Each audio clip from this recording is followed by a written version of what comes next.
প্রিয় দর্শক, আওয়ামী লীগহীন নির্বাচনী মাঠে লড়াইটা কি এখন বিএনপি বনাম জামাতের? ১৭ বছরের নির্বাসন কাটিয়ে তারেক রহমান যখন ভোটের মাঠ চষে বেড়াচ্ছেন, তখন কি পুরনো মিত্র জামাত বিএনপি গলার কাঁটা হয়ে দাঁড়িয়েছে? একদিকে তারেক রহমান একক নেতৃত্ব, অন্যদিকে ১১ দলীয় জোট নিয়ে জামাতের টিকিট বনাম উন্নয়নের লড়াই।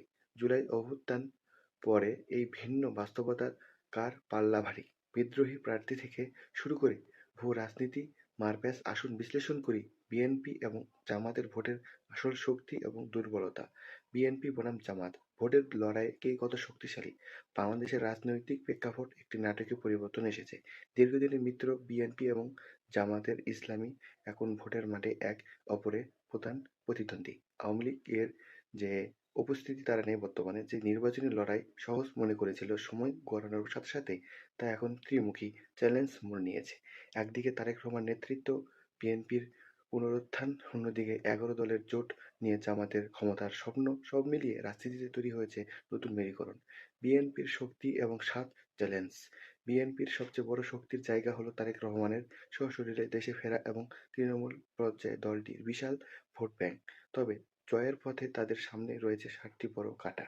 প্রথমত, ৭৯টি আসনে বিদ্রোহী প্রার্থী দলের গলার কাঁটা হয়ে দাঁড়িয়েছে, যার মধ্যে ৪৬ জনই বেশি শক্তিশালী। দ্বিতীয়ত, গত ১৮ মাসে নেতা কর্মীদের বিরুদ্ধে ওঠা চাঁদাবাজি দখলের অভিযোগ দলের ভাবমূর্তি ক্ষুণ্ণ হয়েছে।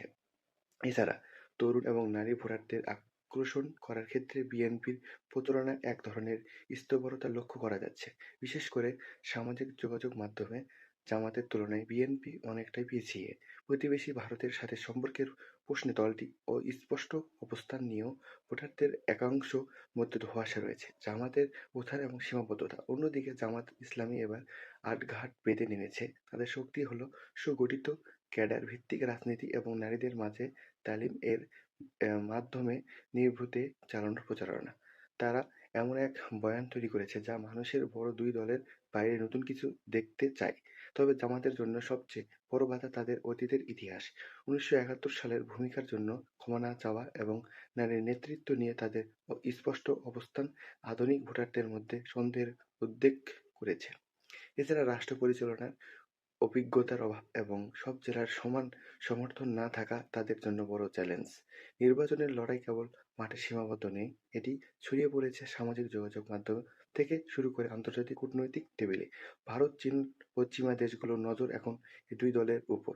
বিএনপি যেখানে ভারতের সাথে সম্পর্কে ভারসাম্য রক্ষার চেষ্টা করতেছে, জামাত যেখানে ভারত বিরোধী সেন্টিমেন্টকে কাজে লাগিয়ে ভোট টানতে চাইতেছে। শেষ পর্যন্ত বিএনপির সাংগঠনিক ঐতিহ্য নাকি জামাতের সুশৃঙ্খল প্রচারণা, কোনটি ভোটারদের মন জয় করবে সেটা এখন দেখার বিষয়।